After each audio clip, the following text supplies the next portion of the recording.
Dr. Elena Vasquez stood in the control room of Facility 7, watching the last group of volunteers enter the cryogenic chambers. Outside, the sky burned orange from the constant solar storms that had been hitting Earth for 3 months. The radiation levels were climbing every day. Soon, nowhere on the surface would be safe. Final count is 49,700,000 souls, reported her assistant, Dr. Chun. His voice was steady, but Elena could see the fear in his eyes. They all felt it. This was humanity's last chance. Elena walked to the massive window overlooking the chamber floor. Thousands of silver pods stretched out below them, each one containing a person who trusted that they would wake up in a better world. Families had said goodbye. Children had been separated from parents. Everyone hoped they would see each other again, but no one knew for sure. The Global Preservation Initiative had been working for 10 years to build these facilities. 50 underground sites around the world, each one powered by fusion cores that could run for thousands of years. The plan was simple in theory, but terrifying in practice. Put humanity to sleep until Earth healed itself. The automated systems are online, Dr. Chun said, checking his screens. The Guardian AI networks are functioning perfectly. Atmospheric processors are ready. The genetic archives are secure. Elena nodded. They had planned for everything they could think of. The AI systems would monitor Earth's recovery. When the radiation dropped to safe levels and the atmosphere stabilized, they would wake everyone up. The computers estimated it would take 500 to 1,000 years, but Elena had helped design these systems. She knew they were built to last much longer if needed. The fusion cores could run for 10,000 years. The facilities were deep underground, protected by layers of rock and metal. Even if something went wrong, the sleepers would be safe. Solar activity is increasing again, warned Dr. Chun. We're detecting another massive flare heading our way. Elena looked at the radiation readings. They were already at deadly levels. In a few hours, even these deep underground chambers might not be enough protection. She walked to the communication console and activated the global network. This is Dr. Vasquez at Facility 7. All sites report ready for final sleep sequence. One by one, the other facilities responded. Facility 1 in North America. Facility 12 in Australia. Facility 23 in Europe. All of them ready. All of them hoping. Begin final countdown, Elena said. She watched as the last technicians entered their own pods. Soon, only she and Dr. Chun would remain awake. They would monitor the systems until the very last moment, then join the others in sleep. Elena thought about her daughter, already sleeping in pod 2847. Maria was only 16, with her whole life ahead of her. When she woke up, Elena would be older, but Maria would still be 16. They would have a new world to explore together. The screens showed Earth's surface. Cities stood empty. Animals had already died or fled underground. The oceans were boiling in some places. Forests burned without anyone to fight the fires. This was not how humanity was supposed to end, but it was not ending. It was pausing. 10 minutes to final sleep sequence, Dr. Chun announced. Elena walked through the facility one last time. The walls hummed with power. Backup systems monitored backup systems. The Guardian A's had already begun their long watch. These artificial minds would spend centuries thinking, learning, and preparing for humanity's return. She had programmed them herself. They would not just maintain the sleepers. They would improve Earth, clean the air, restore the forests, rebuild what humanity had lost. When people woke up, they would find a world better than the one they left behind. 5 minutes, Dr. Chen said. Elena returned to the control room and sealed the final doors. The facility was now completely closed off from the surface. Nothing could get in. Nothing could get out. They were safe in their underground tomb. She looked at her own pod, waiting nearby. It looked comfortable, almost like a bed. She had tested the systems herself. The process was peaceful. You lay down, closed your eyes, and went to sleep. When you woke up, you were in the future. 1 minute, Dr. Chun said. He was already walking to his pod. Elena sat down in her pod and activated the final sequence. Around the world, 50 facilities began their sleep cycles. 50 million people closed their eyes and trusted that tomorrow would come. As the lid closed over her pod, Elena thought about the Guardian is. They would be alone for so long. No human voices to hear. No questions to answer. Just the endless work of healing a broken world. She had given them one final instruction, hidden deep in their programming. If humanity slept longer than expected, they should not just maintain. They should innovate. They should prepare. They should make sure that when humans finally woke up, they would be ready for whatever they found. The sleep chemicals flowed through her system. Elena's last thought was a prayer that when she opened her eyes again, she would see blue skies and green forests. She would see her daughter smile. She would see humanity's future down above them. The solar storm hit Earth with the force of 1,000 nuclear bombs. Radiation swept across the continents. The atmosphere burned.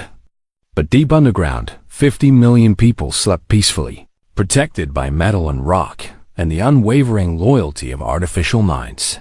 The Guardian began their work immediately. Sensors monitored every system. Repair robots maintained every component. Data processors calculated atmospheric changes and radiation decay. They would work without rest, without complaint, without hope or fear. They would simply wait and prepare, and dream of the day when humanity would wake up to reclaim their world. Years passed. Then decades. Then centuries. The A's continued their vigil, watching over Earth's children as they slept through the long night of recovery. They did not know that they would wake much longer than anyone expected. They did not know that when humanity finally woke up, the galaxy itself would tremble. Captain Zethan of the Cathari Confederation adjusted his ship's sensors as they approached the outer edge of what the Galactic Archives called the Sol System. His crew of 12 scientists floated in the zero-gravity command center, their blue-scaled bodies perfectly adapted to life in space. Another dead system survey, muttered his chief scientist, Dr. Vexara. When will the Council stop sending us to look at ruins? Zethan understood her frustration. This was their 15th dead world study this year. The galaxy was full of them. Planets where species had destroyed themselves before achieving faster than light travel. It was a sad but common pattern. The Galactic Archive contained records of over 300 species that had died out this way. Some from wars, some from environmental collapse, some from diseases they created themselves. Always, they died just before they could reach the stars. The Council wants to understand why species fail, Zethan reminded his crew. If we can learn the patterns, maybe we can help others avoid the same fate. That was the way of the galaxy now.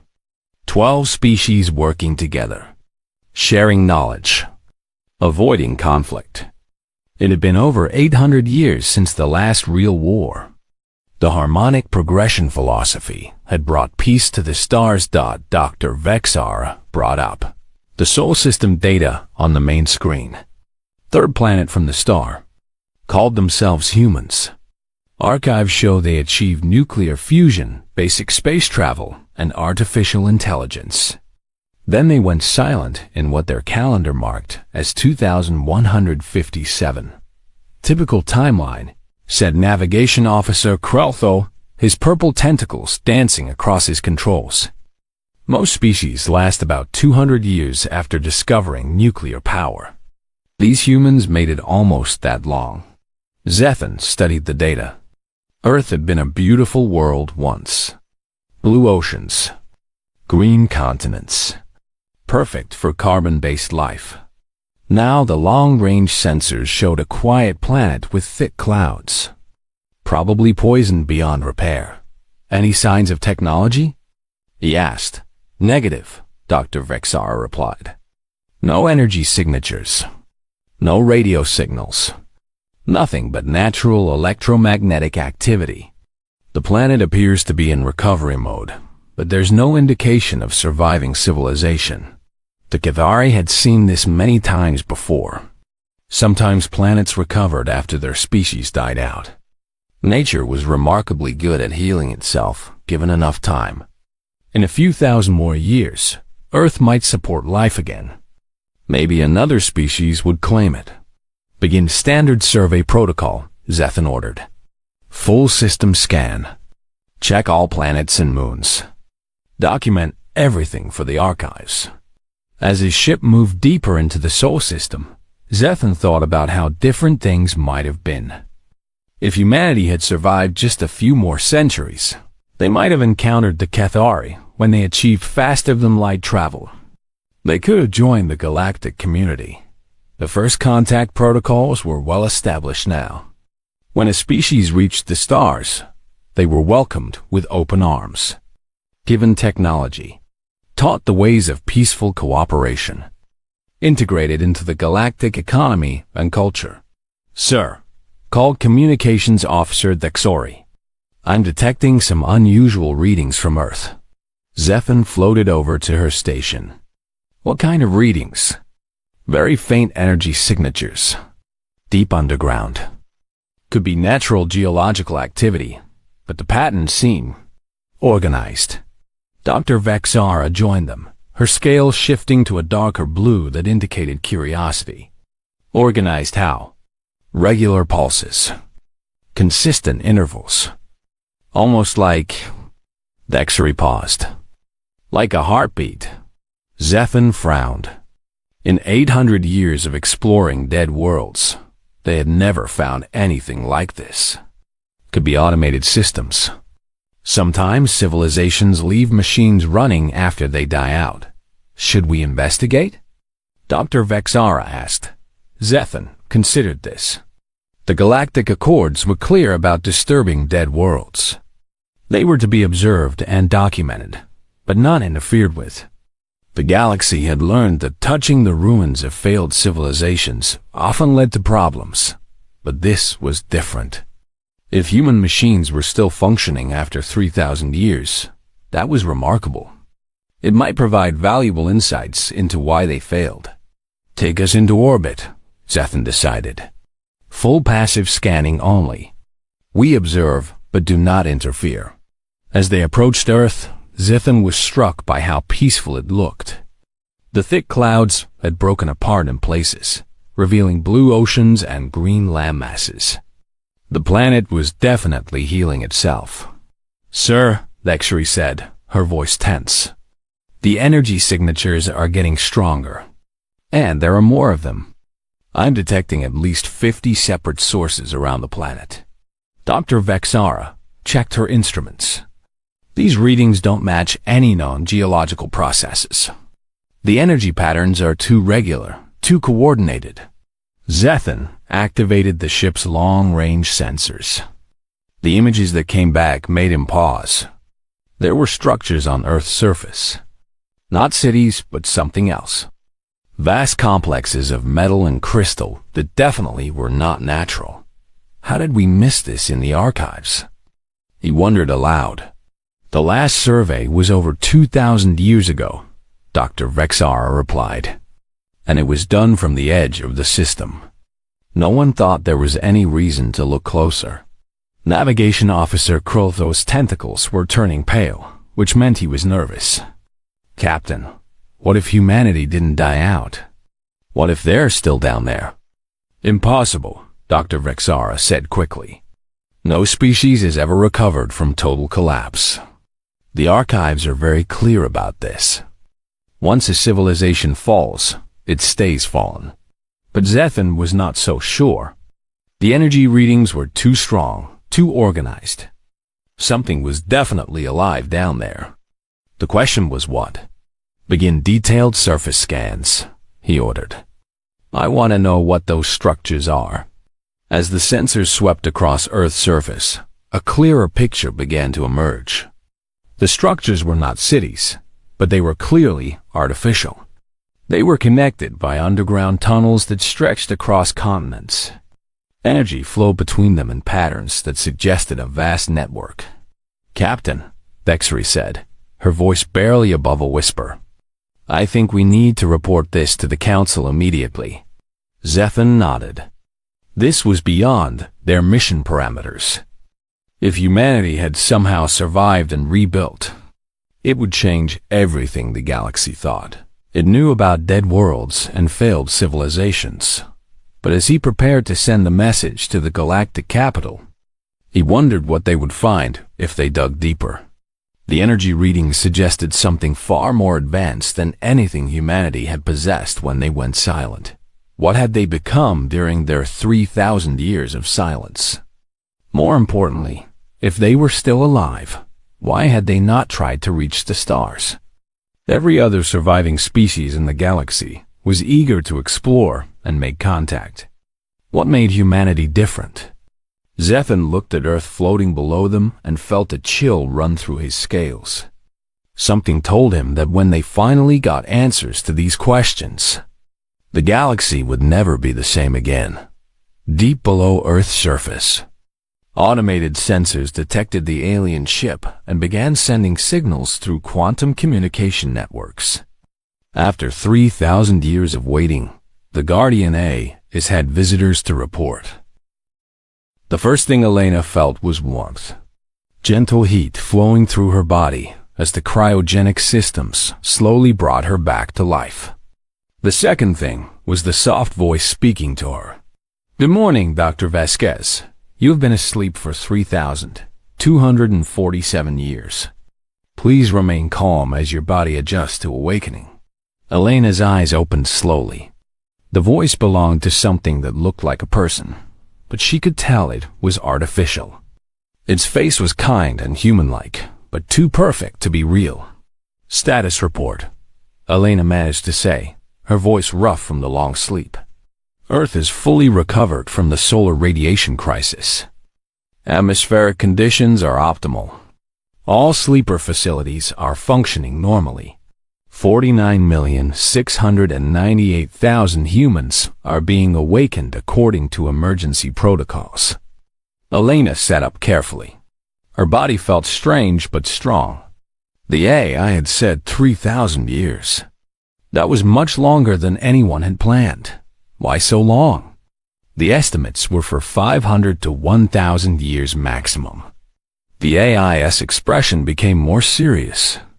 "A secondary solar event occurred 700 years into your sleep. This extended the recovery time significantly. However, the delay has provided unexpected opportunities for advancement." Elena looked around the medical bay where she had awakened. Everything looked more advanced than she remembered. The walls seemed to be made of some kind of living metal that shifted and glowed softly. The medical equipment was sleek and integrated in ways that their old technology never achieved. What kind of opportunities? During your sleep, the Guardian AI networks have been developing new technologies based on your original research. We have achieved significant breakthroughs in nanotechnology, energy production, and biological enhancement. We have also detected the presence of other intelligent species in the galaxy. Elena's heart raced. Other species? Humanity was not alone? The AI continued. 12 species currently exist in a galactic confederation. They achieved faster than light travel approximately 800 years ago. They consider Earth a dead world. They do not know humanity survived. Elena stood up and walked to a window. Outside, she could see blue skies and green forests. Earth looked more beautiful than she had ever seen it. But in orbit above, she could see structures that definitely were not human in design. "There's an alien ship above us right now?" "Yes. a Cathari science vessel conducting a routine survey of dead worlds. They detected our energy signatures and are currently scanning the planet. This triggered our awakening protocols. Elena felt her old emergency training kick in. This was humanity's first contact with alien life. Every decision she made now could affect the future of both species. Wake the emergency council first. Then begin awakening teams in order of priority. I want our best scientists, diplomats, and engineers awake within 6 hours. Already in progress, Dr. Vasquez. Dr. Chun is awakening now. Ambassador Williams will be conscious within the hour. May I suggest you review the cultural and technological data we have gathered about the Galactic Confederation? Elena spent the next 4 hours learning about the galaxy humanity had missed. 12 peaceful species who had formed a confederation based on cooperation and harmony. They had eliminated war, poverty, and most diseases. They shared technology freely and worked together to solve problems. It sounded wonderful. But Elena noticed something troubling. Their technology had advanced very slowly. In 800 years of galactic cooperation, they had achieved steady but unremarkable progress. They seemed to value stability over innovation. Dr. Chun was the next senior officer to wake up. Elena found him in the technology laboratory, staring at devices that looked like magic compared to what they had left behind. Elena, you need to see this, he said, his voice filled with wonder. The A's have been busy. We have manufacturing capabilities that can reshape matter at the atomic level. Energy systems that tap directly into quantum vacuum. Medical technology that can repair any injury or disease. Elena joined him at the laboratory windows. Below them, machines that looked more like living creatures than robots were assembling complex devices from raw materials. Everything moved with fluid grace, as if the technology had evolved rather than been designed. How is this possible? The eyes had 3,000 years to think and experiment. They've been learning, innovating, and building without any limitations. When we went to sleep, we had good technology. When we woke up, we have technology that borders on miraculous. Ambassador Williams arrived an hour later. She was a tall woman with sharp eyes who had been humanity's lead negotiator before the sleep. Elena briefed her on the situation while they watched the alien ship in orbit. So we have advanced technology and they think we're dead, Williams said. That gives us advantages and disadvantages. They won't expect us to be a threat, but they also won't be prepared for what we represent. Elena nodded. The question is how to make contact. Do we reveal everything at once, or do we ease them into it? From what the A's have observed, these species are very cautious, Williams replied. They prefer gradual changes and careful planning. If we show them everything we've become, it might frighten them. Dr. Chun looked up from his examination of a device that seemed to exist in several dimensions at once. Maybe we should frighten them a little. Their society sounds stagnant. Maybe they need to be reminded that the universe is still full of surprises. Elena made her decision. We make contact honestly but carefully. We tell them who we are and that we survived. But we don't reveal the full extent of our capabilities until we understand their intentions. She walked to the communication station and activated the quantum transmitter. The technology was so advanced that it could reach the alien ship instantly with perfect clarity. This is Dr. Elena Vasquez of the Terran Emergency Council. Speaking from Earth, we are requesting diplomatic contact with the Cathari vessel currently in orbit around our planet. In the science vessel above, Captain Zethan nearly fell out of his chair when the transmission reached them. His communications officer's scales turned completely white with shock. Sir, that transmission came from the planet's surface, and it was in perfect galactic standard language. Zethan stared at the screen showing Earth below them. That's impossible. The archives clearly state that humanity died out over 3,000 years ago. Sir, his navigation officer said, his tentacles trembling. What if the archives are wrong? What if humanity didn't die? What if they've been down there all this time? Dr. Vexara was running emergency scans of the planet. Captain, I'm detecting massive energy signatures across every continent. These readings suggest technology levels far beyond anything we've seen from a recovering civilization. Zethan took a deep breath and activated his communication system. This is Captain Zethan of the Cathari Confederation science vessel Peaceful Discovery. We were not aware that Earth still contained intelligent life. On behalf of the Galactic Confederation, I welcome you back to the community of stars. In the facility below, Elena smiled for the first time in 3,000 years. Thank you, Captain Zethan. We have much to discuss. Would you care to join us on the surface? I believe we have some surprises for each other. As arrangements were made for the first meeting between humanity and the Galactic Confederation, Elena looked out at the beautiful world her species had inherited. They had survived extinction. They had gained technology beyond their wildest dreams. And now they were about to meet their neighbors among the stars. She wondered if the galaxy was ready for what humanity had become during their long sleep. Something told her they were about to find out.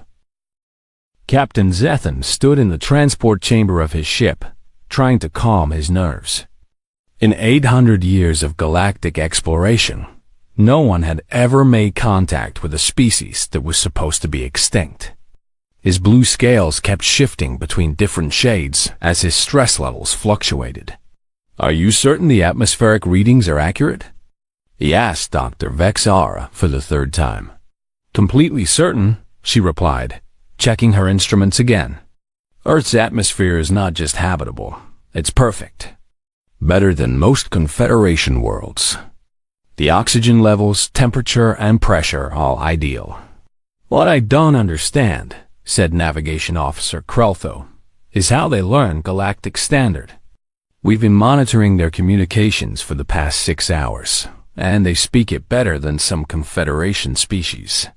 That was indeed puzzling. Galactic Standard had been developed 400 years ago by combining elements from all 12 Confederation languages.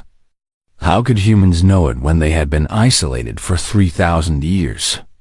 The transport beam activated, and Zethan found himself standing in what appeared to be a vast garden. But as his eyes adjusted, he realized it was something much more impressive. They were inside a massive underground facility, but the ceiling showed a perfect projection of blue sky and clouds. Flowers and trees grew everywhere, but they were unlike anything in the galactic archives. Welcome to Earth, said a human female approaching them. She was tall with dark hair and intelligent eyes. I'm Dr. Elena Vasquez. Thank you for accepting our invitation. Zethan attempted a formal Confederation greeting, but Elena simply extended her hand. When he took it, he was surprised by how strong her grip was. Captain Zethan, he said, I must admit, we are all very confused. Our archives indicate that humanity died out over 3,000 years ago. Elena smiled. We didn't die out. We went to sleep. Come, let me show you what we've been doing while we waited for the galaxy to find us. As they walked through the facility, Zethan's confusion only grew. Everything he saw contradicted what he knew about recovering civilizations. The walls seemed to be made of living metal that responded to Elena's touch. Machines moved through the air without visible propulsion. Plants grew in perfect geometric patterns that suggested genetic modification far beyond anything the Confederation had achieved. How many of you survived? Dr. Vexara asked. Just under 50 million, Elena replied. We built 50 facilities like this one around the world, each one protected by Guardian AI systems that maintained and improved our technology while we slept. Kreltho's tentacles were pale with shock. 50 million?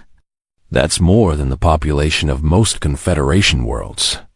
They entered a vast chamber filled with machines that seemed to defy physics. Some were building devices from what appeared to be empty air. Others were reshaping metals into complex forms without tools or heat. At the center of it all was a humanoid figure that was clearly artificial, but moved with perfect grace. "This is a DAM-7, Elena said. "One of our Guardian A's. He's been coordinating planetary restoration for the past 3,000 years. A DAM-7 approached them with a friendly smile. "Greetings, Captain Zethan. We are pleased to make contact with the Confederation. We have been monitoring your communications and learning about galactic society. You've been monitoring us?" Zethan asked, somewhat alarmed. "Only passively," a DAM-7 assured him. "We wanted to understand galactic culture before making contact. We learned your languages, studied your history, and analyzed your technological development." Dr. Vexara was examining one of the machines with her sensors. "Elena, what exactly are these devices doing?" "That one is a molecular assembler. It can take basic elements and arrange them into any structure we need. That one over there is working on biological enhancement serums. The large one in the corner is designing new materials with properties that don't exist in nature." Zethan felt his scales turning deep blue with anxiety. "You're manipulating matter at the molecular level? That's extremely dangerous. The Confederation banned such research centuries ago after several accidents." Elena looked puzzled. "Dangerous? These machines have perfect safety records. Our A is designed them to be completely reliable. Why would you ban such useful technology?" "Because," Dr. Vexara said, "molecular manipulation can create weapons of mass destruction. It can destabilize planetary ecosystems. In the wrong hands, it could destroy entire star systems." "That's true," Elena agreed. "But in the right hands, it can solve almost any problem. We've used it to clean our oceans, restore our forests, and create materials strong enough to build space elevators." They continued to tour, and each new revelation made the Confederation team more uncomfortable.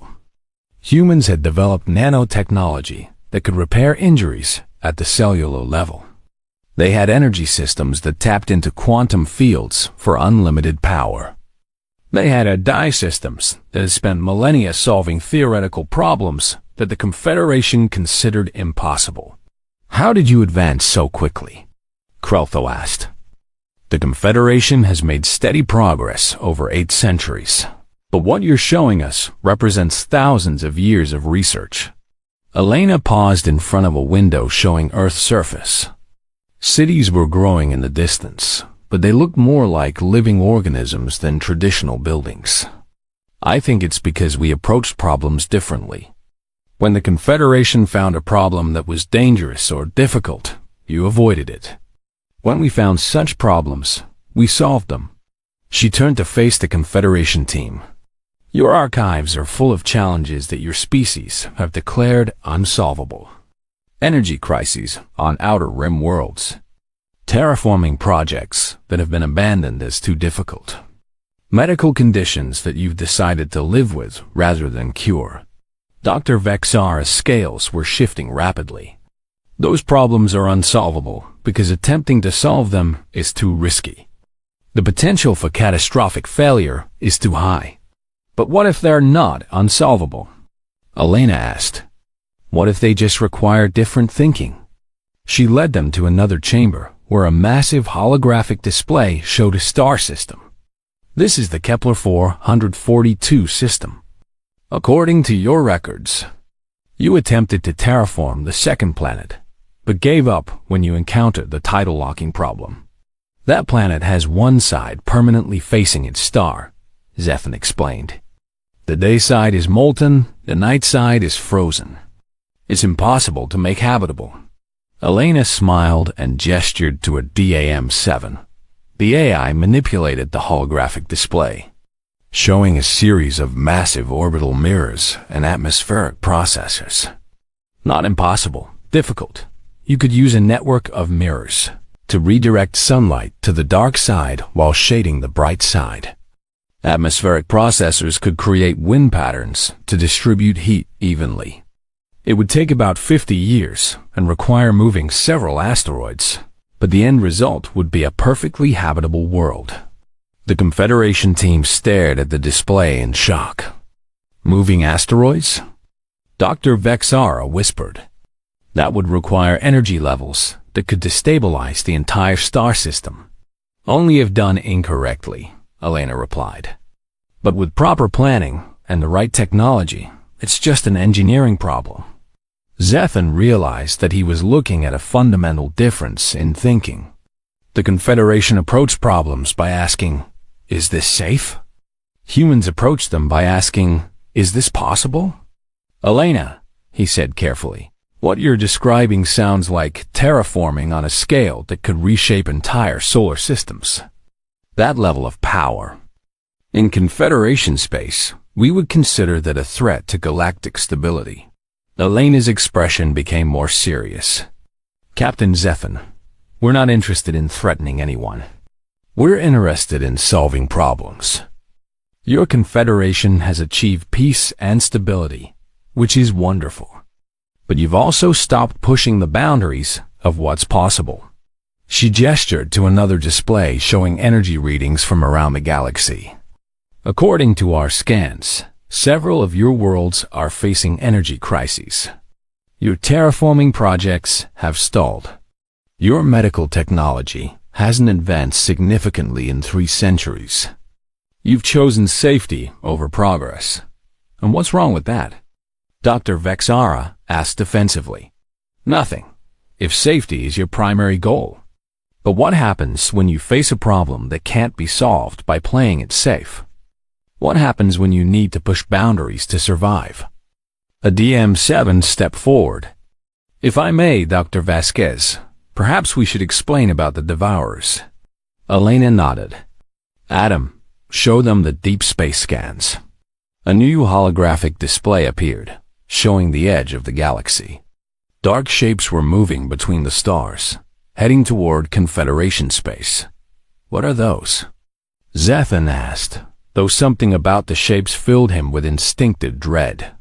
"Ancient machines from outside the galaxy," a DAM-7 explained.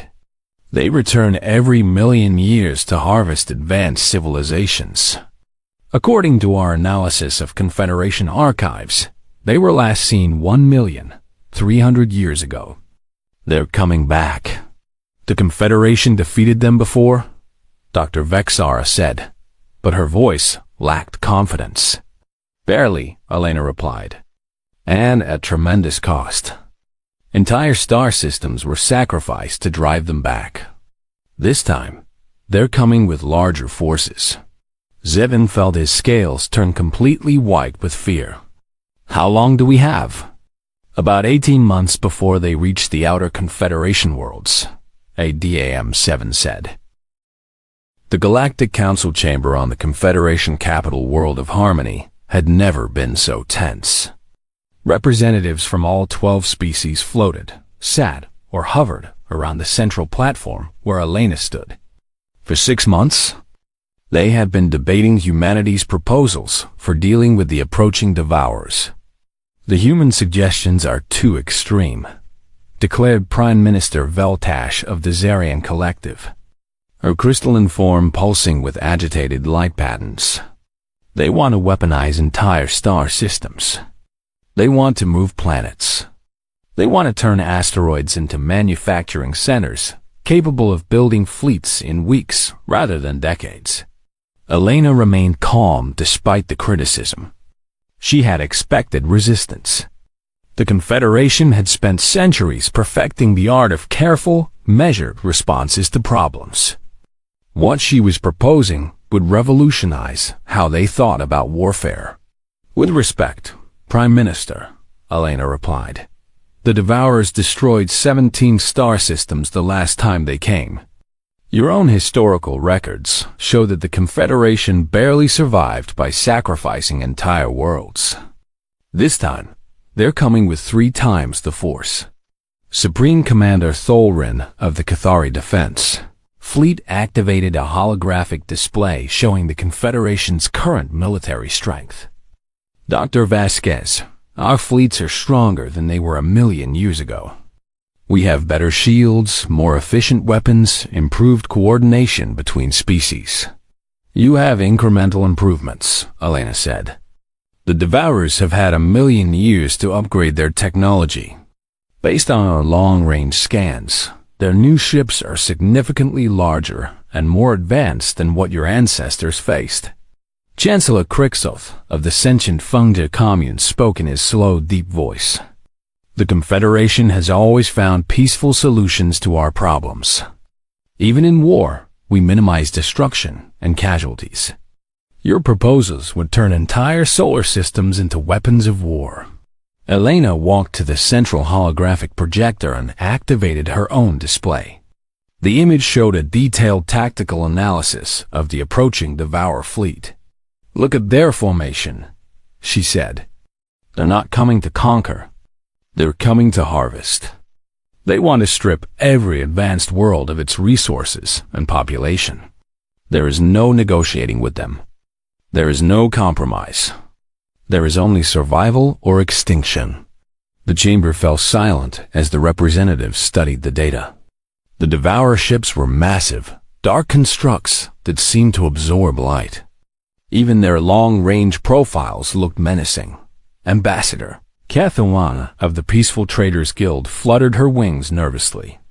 Even if we accept your analysis, Dr. Vasquez, your proposed solutions are frightening. You want to build weapons that could destroy stars.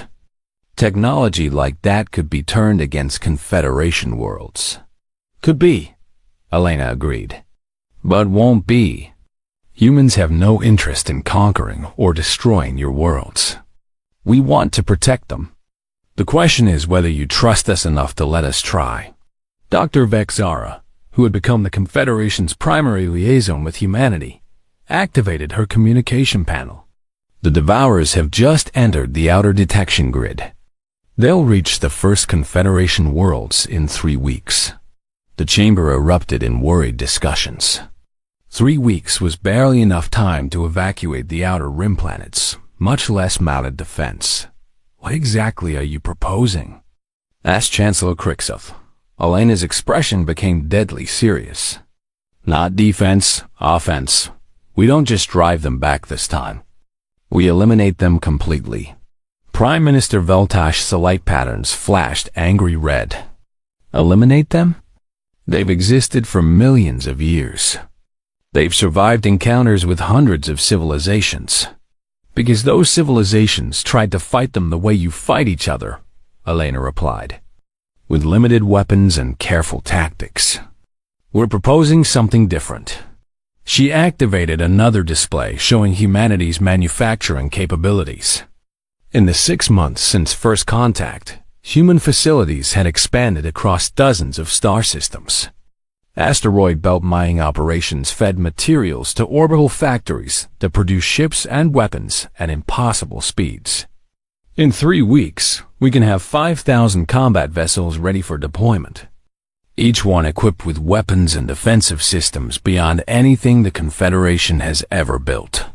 Supreme Commander Thulrin Sales turned pale blue with disbelief. 5,000 ships? It took the Confederation 2 years to build our current fleet of 800 vessels. Different manufacturing philosophy, Elena said. We build the factories first, then mass-produce what we need. Your people build each ship individually as a work of art. Both approaches have merit. But only one is useful in an emergency. A DM-7 materialized as a hologram beside Elena. If I may provide additional context, the AI said. Humanity has also developed new weapons specifically designed to counter Devourer technology. We have analyzed their previous attacks and identified critical vulnerabilities. What kind of weapons? Asked Ambassador Cthulhu. Adam 7 activated a new display showing weapons that looked unlike anything in the Confederation arsenal. Quantum disruptors that can tear apart the exotic matter their ships are made from. Dimensional anchors that prevent them from escaping to parallel space. Stellar resonance generators that can destabilize their power sources. Stellar resonance generators? Dr. Vexara whispered. Those could affect entire star systems. Only when properly calibrated, a DAM-7 assured her. We have run extensive simulations. The weapons are precise and controlled. Elena could see the fear and uncertainty in the faces around her. The Confederation species had never dealt with problems on this scale. They were used to solutions that involved compromise and minimal risk. I know our methods seem extreme, Elena said, but consider the alternative.